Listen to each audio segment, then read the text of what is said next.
bersukacita katakan haleluya. Mari sama-sama sebelum kita menaikkan pujian dan penyembahan kita bersatu di dalam doa. Terima kasih Tuhan Yesus, terima kasih Bapa yang baik. Kami mengucap syukur buat setiap kebaikan Tuhan, buat penyertaan Tuhan, buat kasih setia Tuhan buat hidup kami. Terima kasih Tuhan, Kau sungguh baik dan teramat baik buat kami Tuhan. Hari ini kami ingin menyenangkan hati-Mu melalui setiap pujian dan penyembahan yang kami naikkan. Dan semua hanya bagi kemuliaan nama-Mu. Mari yang percaya sama-sama kita katakan amin. Ada sukacita, amin. Kita mau nyanyikan lagu-lagu sukacita untuk Tuhan Yesus.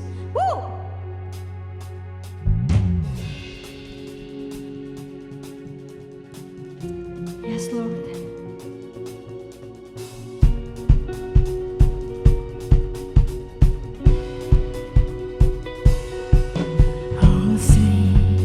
I will sing of your love for me.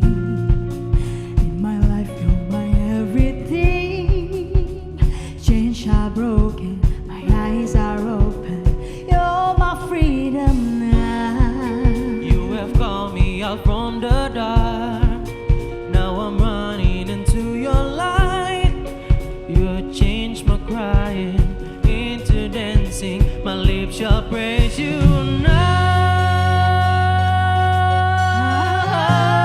now. We praise you now.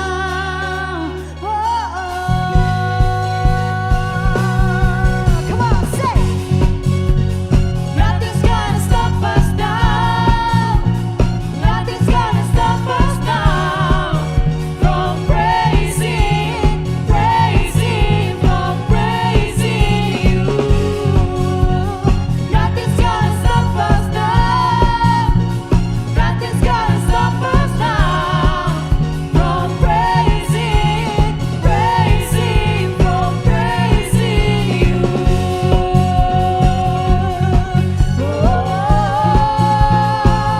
We praise you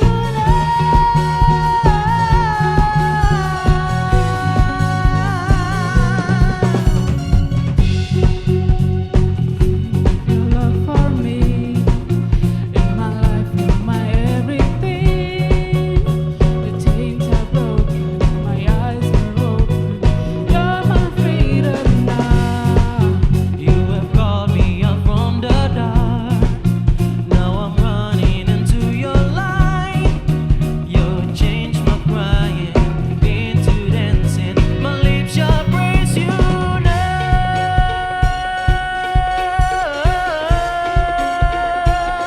We praise you now. Mari sama-sama kita melompat buat Tuhan, katakan nothing's gonna stop us now. Nothing's gonna stop us now from praising, from praising you. Nothing's gonna stop us now. Nothing's gonna stop us now from praising, from praising you.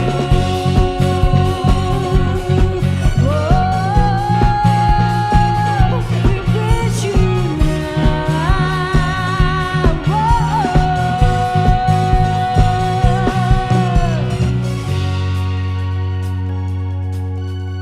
Terima kasih Tuhan. Engkau baik buat setiap kami. Engkau selalu baik dalam kehidupan kami Tuhan. Mari sama-sama nyatakan. I praise you forever. I praise you forever. In everything in me, praise the name of Jesus. Praise you forever. Praise you forever. In everything in me, praise the name of Jesus. Praise you forever. I praise you forever, Lord. Praise you forever. I praise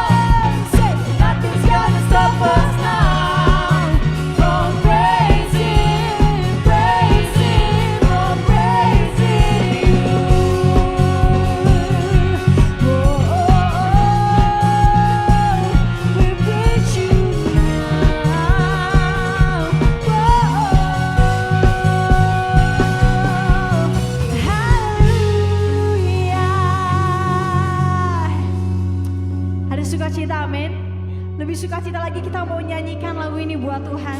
Sama-sama. Firman-Mu Tuhan yang menjadi pelita buat setiap kami Tuhan.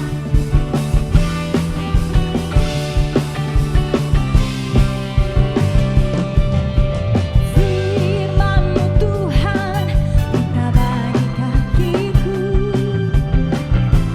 Janji-Mu terang bagi jalan-jalanku. Kebenaran-Mu menuntunku setiap hari. Ku menantikan-Mu beri kekuatan baru. Ku kan terbang tinggi di awan bersama-Mu dalam kemuliaan. Sebab firman-Mu teguh menopang. Ku kan aman di dalam-Mu Tuhan.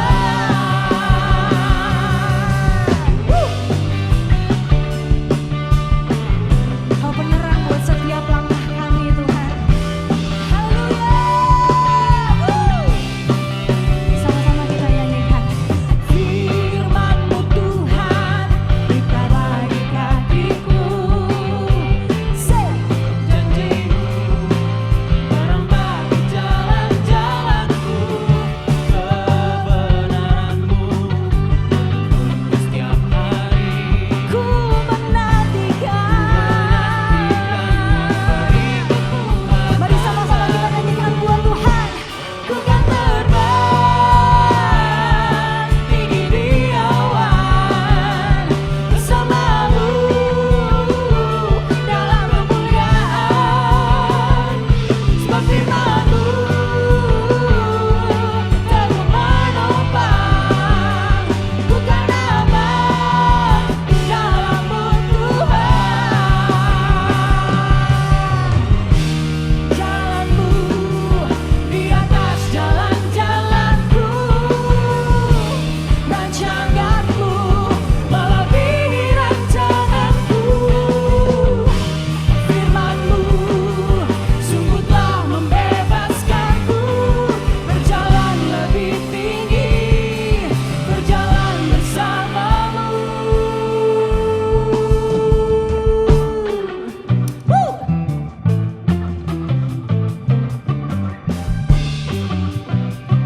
Haleluya. Mari sama-sama kita nyatakan.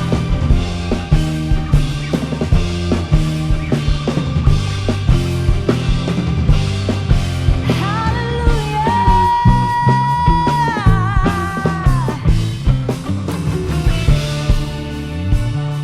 Ku kan terbang tinggi di awan bersama-Mu dalam kemuliaan. Sebab firman-Mu teguh menopang. Ku kan aman di dalam-Mu Tuhan. Ku kan terbang tinggi di awan bersama-Mu dalam kemuliaan. Sebab firman-Mu teguh menopang. Ku kan aman di dalam-Mu Tuhan. Ku kan aman di dalam-Mu Tuhan. Say. Ku kan aman di dalam-Mu Tuhan.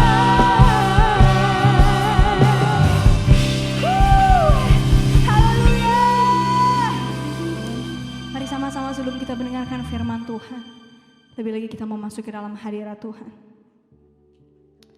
Thanks Lord.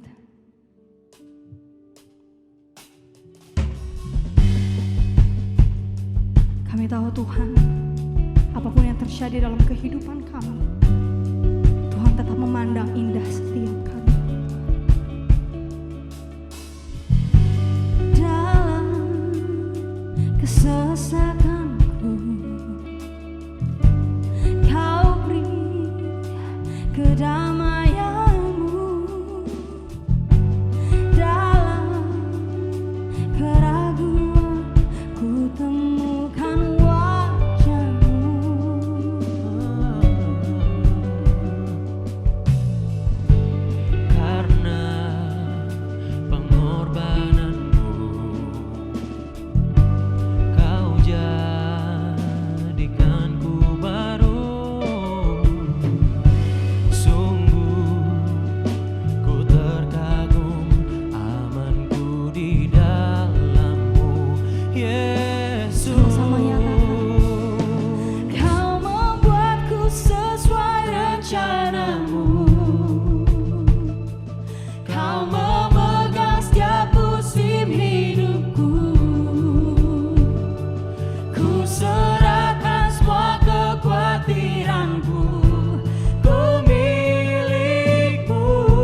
Mari kita satu hati dalam doa.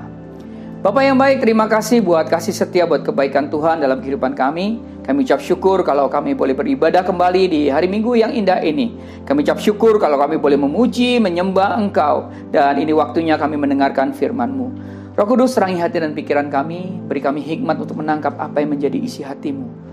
Terima kasih Tuhan Yesus. Kami siapkan hati kami untuk siap mendengarkan firman-Mu. Dalam nama Yesus kami berdoa dan ucap syukur. Haleluya. Amin. Shalom. Bapak, Ibu, Saudaraku, rekan-rekan terkasih Jemaat Home CC dimanapun berada. Setelah minggu lalu kita belajar mengenai perumpamaan 5 gadis bijaksana dan juga 5 gadis bodoh, maka pada minggu ini kita berkesempatan untuk belajar mengenai kisah orang Samaria yang murah hati. Ya, kisah orang Samaria yang murah hati. Mungkin kita bertanya-tanya, ya, apakah ini kisah nyata yang disampaikan oleh Tuhan Yesus ataukah ini perumpamaan? Ya. Kalau kita membaca dan memperhatikan kisah ini, maka ini adalah perumpamaan yang disampaikan Tuhan Yesus. Namun sekalipun ini perumpamaan, kisah ini dalam perumpamaan ini sering terjadi pada masa itu.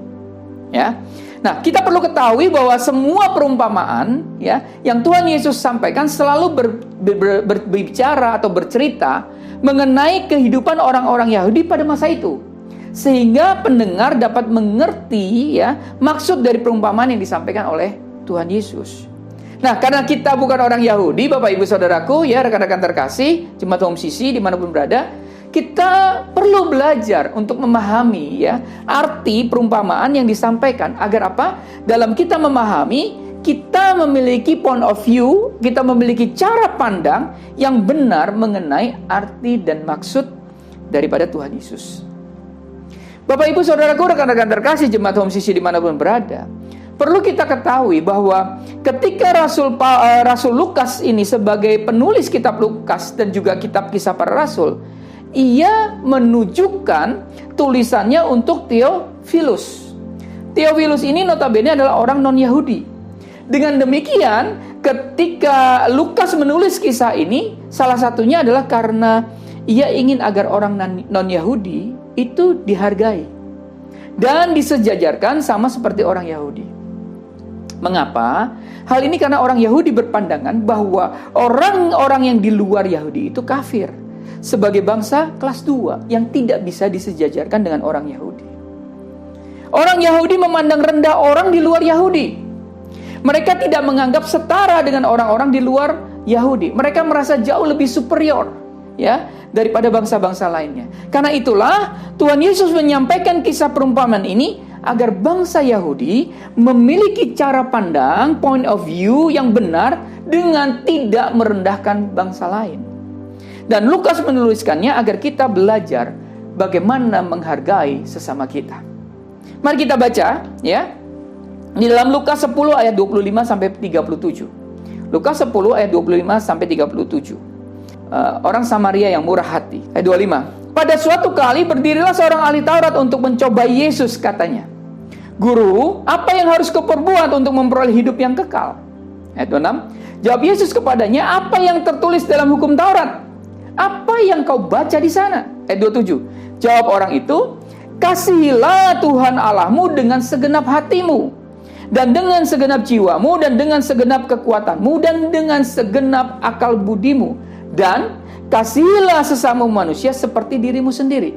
Ayat 28. Kata Yesus kepadanya, "Jawabmu itu benar. Ya, perbuatlah demikian maka engkau akan hidup." Ayat 29. Tetapi untuk membenarkan dirinya, orang itu berkata kepada Yesus, "Dan siapakah sesamaku manusia?" Ayat 30. Jawab Yesus, "Adalah seorang yang turun dari Yerusalem ke Yeriko. Ia jatuh ke tangan penyamun-penyamun yang bukan saja merampoknya habis-habisan, tetapi yang juga memukulnya, dan yang sudah itu pergi meninggalkannya setengah mati." Ya, atau sekarat, ya. Ayat 31 katakan, "Kebetulan ada seorang imam turun melalui jalan itu. Ia melihat orang itu, tetapi ia melewatinya dari seberang jalan." Ayat 32, "Demikian juga seorang Lewi datang ke tempat itu. Ketika ia melihat orang itu, ia melewatinya dari seberang jalan juga." Lalu ayat 33, "Lalu datang seorang Samaria yang sedang dalam perjalanan ke tempat itu, dan ketika ia melihat orang itu," perhatikan, "tergeraklah hatinya oleh belas kasihan."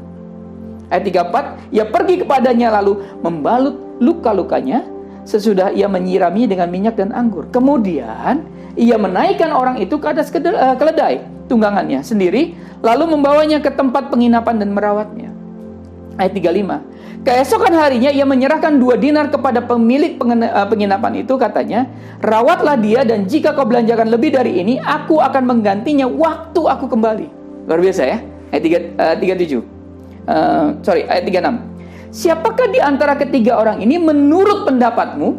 Ya, kata Yesus kepada si itu ya, pertanyaannya, adalah sesama manusia dari orang yang jatuh ke tangan penyamun itu. Ayat 37, jawab orang itu, orang yang telah menunjukkan belas kasihan kepadanya. Kata Yesus kepadanya, pergilah dan perbuatlah demikian. Bapak, Ibu, Saudaraku, rekan-rekan terkasih jemaat Home CC dimanapun berada. Kisah perumpamaan ini dimulai ketika seorang ahli Taurat mencoba Yesus dengan pertanyaan, apa yang harus diperbuat untuk mendapatkan hidup kekal? Maksudnya adalah apa yang harus dilakukan agar mendapatkan keselamatan kekal di surga. Yesus tentu saja tahu bahwa ahli Taurat ini sedang mencobai dia. Karena itulah Tuhan Yesus menjawab dengan sebuah pertanyaan balik, agar ahli Taurat ini sendiri yang menjawabnya. Ya.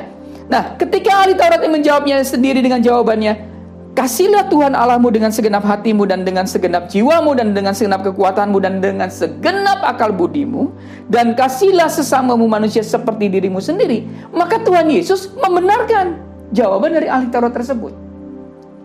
Dari tanya jawab oleh Yesus dan ahli Taurat tersebut, Yesus menekankan agar ahli Taurat itu harus melakukan, perhatikan, harus melakukan apa yang baru saja dikatakan, yaitu mengasihi Allah dan mengasihi sesamanya manusia. Nah, Bapak, Ibu, Saudaraku, rekan-rekan terkasih jemaat Home CC dimanapun berada, ada kalimat yang cukup menggelitik dan tampaknya ahli Taurat ini belum puas dengan jebakan yang ia buat untuk Tuhan Yesus. Maka untuk membenarkan dirinya, si ahli Taurat ini bertanya kepada Yesus, kalau gitu, ya, siapakah sesamaku manusia? Memang pertanyaan yang aneh bagi kita yang bukan orang Yahudi dan yang tidak berada di masa itu. Ya, kenapa? Karena waktu saat itu, ya, pada masa dan waktu pada saat itu, ya. Namun ketika kita memahami bahwa orang Yahudi memandang rendah bangsa lain, maka sebenarnya mereka sedang beranggapan bahwa bangsa lain itu tidak sama dengan mereka. Ya, karena itulah bangsa lain bukan sesama bagi bangsa Yahudi.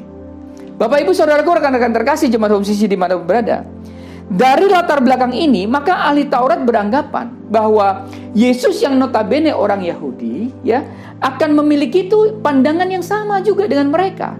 Maka ahli Taurat ini sebenarnya sedang menunggu bahwa Yesus menjawab bahwa sesamanya manusia itu adalah bangsa Yahudi sendiri. Bila memang Yesus menjawab seperti ini, maka ahli Taurat itu akan dengan senang hati menangkap kesalahan Yesus dalam jebakan yang ia buat. Namun kita tahu bahwa Tuhan Yesus mengerti maksud jahat dari ahli Taurat ini. Dalam hal ini kita perlu contoh bahwa sekalipun Yesus tahu niat jahat ahli Taurat ini, Tuhan Yesus tetap, perhatikan, meladeni dan menjawabnya. Demikian juga dengan diri kita bila kita diberhadapkan oleh orang-orang yang berniat jahat terhadap kita.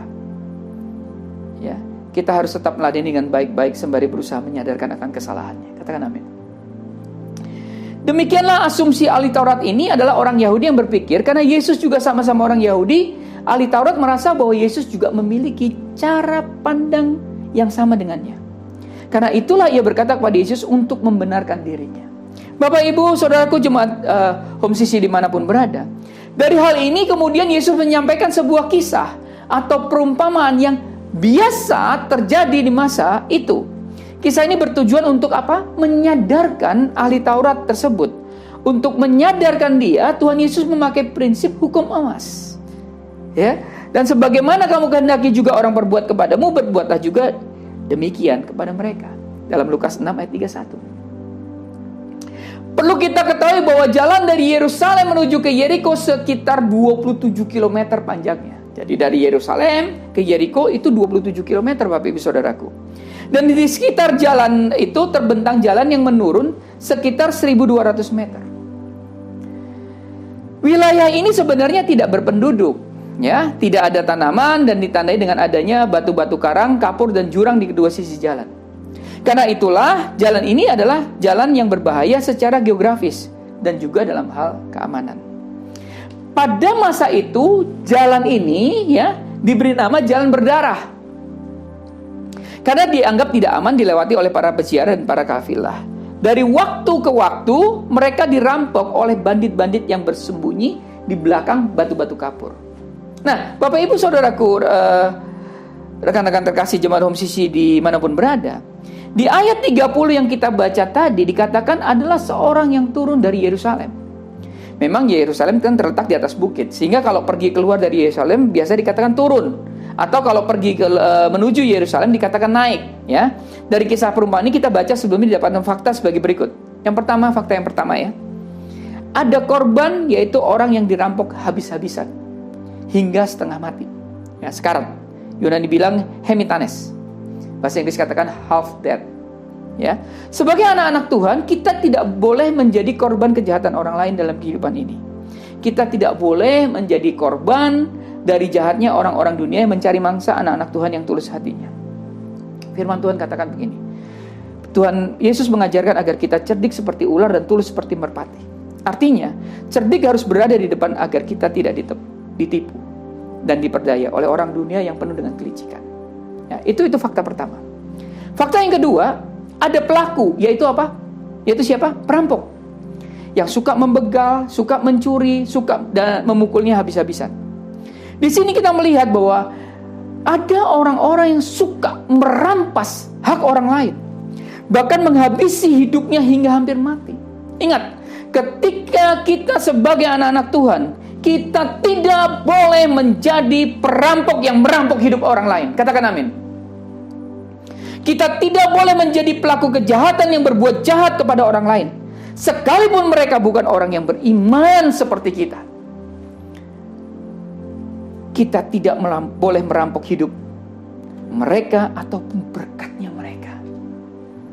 Semua manusia, apapun latar belakang, apapun profesi, kondisi ekonominya adalah sesama kita. Karena itu kita harus jadi berkat bagi mereka. Bukannya jadi perampok yang merampok berkat dan hidup mereka. Fakta yang ketiga, ada imam. Di zaman sekarang kita bisa tarik pemahaman bahwa imam ini sama seperti pendeta atau pastor. Dan ironisnya adalah imam ini melihat korban yang dalam kondisi setengah mati itu bukan mendekat untuk menolong. Imam ini justru berjalan di seberang jalan. Mungkin saja ia merasa terlalu bersih untuk mengotori tangannya untuk menolong orang sekarat itu. Atau ia merasa menjadi najis kalau membantu orang yang berdarah. Atau mungkin dia baru selesai melayani di bait Allah dan sedang ada keperluan pelayanan lainnya, sehingga ia merasa terlalu repot lah untuk menolong orang yang hampir mati ini. Bapak Ibu Saudaraku, rekan-rekan kasih jemaat Home Sisi dimanapun berada, di zaman sekarang ini dapat diartikan para pendeta yang tidak peduli dengan jemaat yang kurang mampu. Ada para pendeta yang tidak peduli dengan orang yang bukan jemaatnya sendiri. Ada banyak pendeta yang tidak peduli akan kesusahan dengan orang lain yang mungkin tidak seagama, tidak sealiran, dan mungkin juga tidak sepahaman dengannya. Jadi para pendeta dan pastor harus belajar dari kisah ini, agar kita tidak menjadi imam di dalam kisah ini. Kita harus menjadi hamba Tuhan yang ringan tangan untuk menolong orang lain, karena kita adalah sesama manusia. Katakan amin. Fakta yang keempat, ada Lewi yang berjalan di belakangnya imam. Di zaman sekarang Lewi bisa dikatakan sebagai para aktivis di gereja yang tampak rohani, namun ketika berada di lapangan atau di kehidupan sehari-hari ternyata tidak sesuai jati dirinya sebagai seorang Lewi. Mungkin saja mereka mencontoh kehidupan yang tidak benar dari para pendetanya. Maafkan saya. Karena itulah di hari ini kita belajar agar tidak menjadi Lewi, tidak menjadi imam, tidak menjadi perampok, dan tidak menjadi korban dari perampok itu. Namun kita belajar dari fakta yang kelima. Ya, berikut ini. Fakta yang kelima adalah seorang Samaria.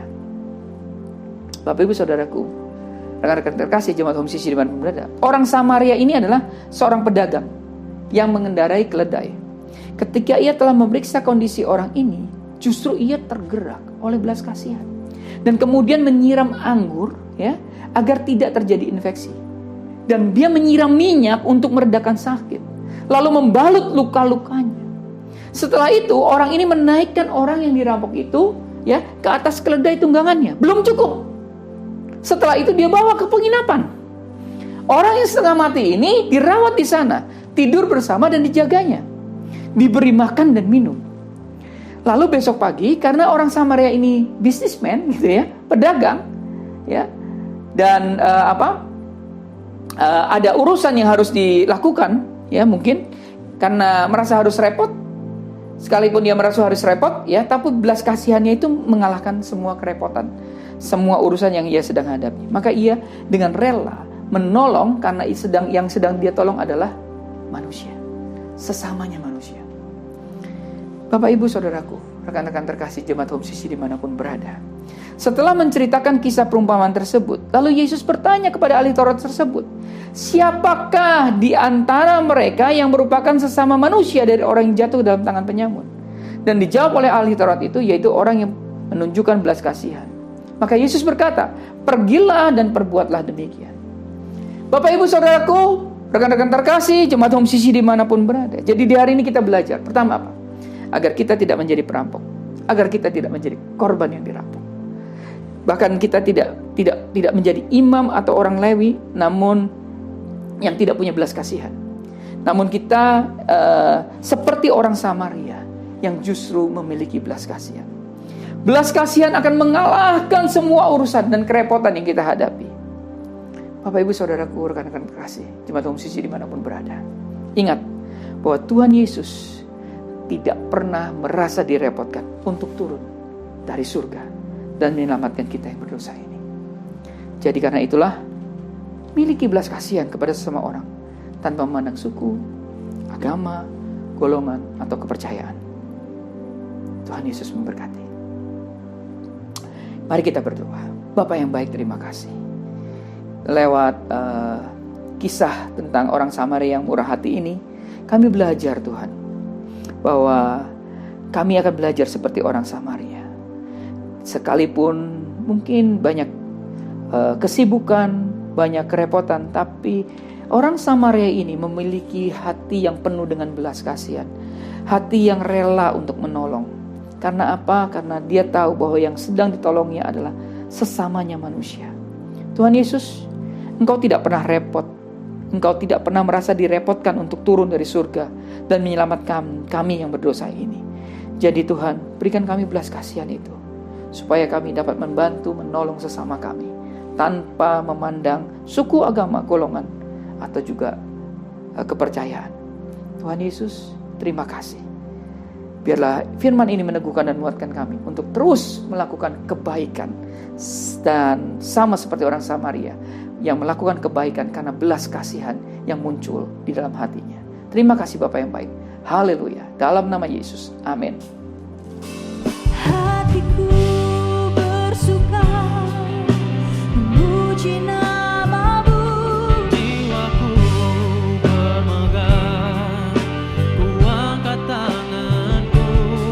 Apapun yang terjadi dalam keadaanku, sukacitaku hanya di dalam-Mu.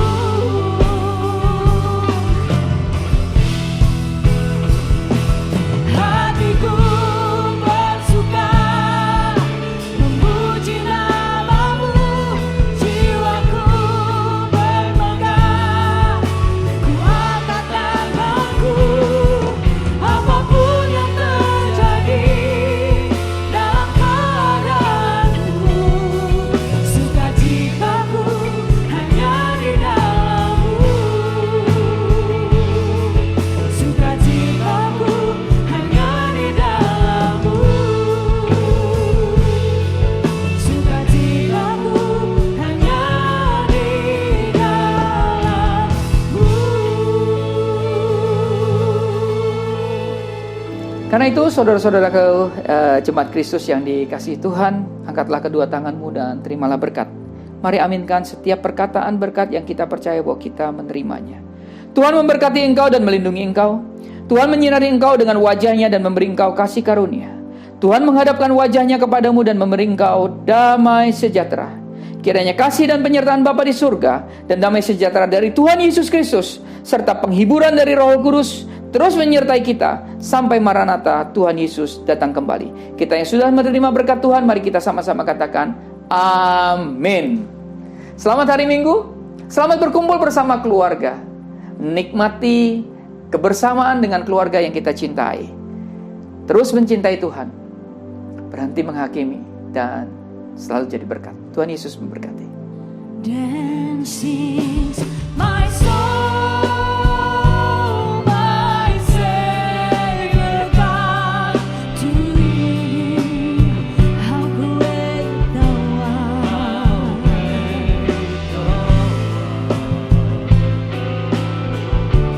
How great Thou art!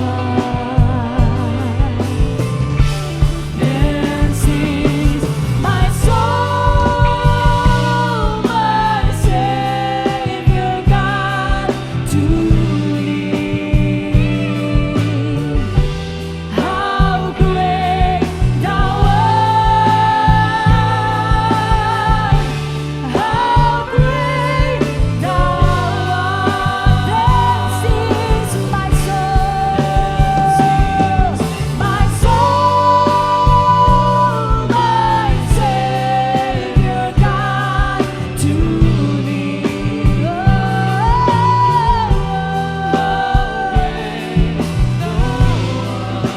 How great Thou art! Hallelujah. Then sings my soul, my Savior God, to Thee. How great Thou art! How great Thou art! How great Thou art! How great Thou art! Hallelujah! How great Thou art! How great Thou art!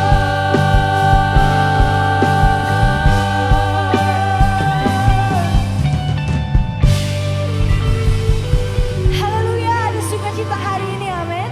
Selamat hari Minggu untuk Bapak Ibu yang terkasih dalam Tuhan. Tuhan Yesus memberkati.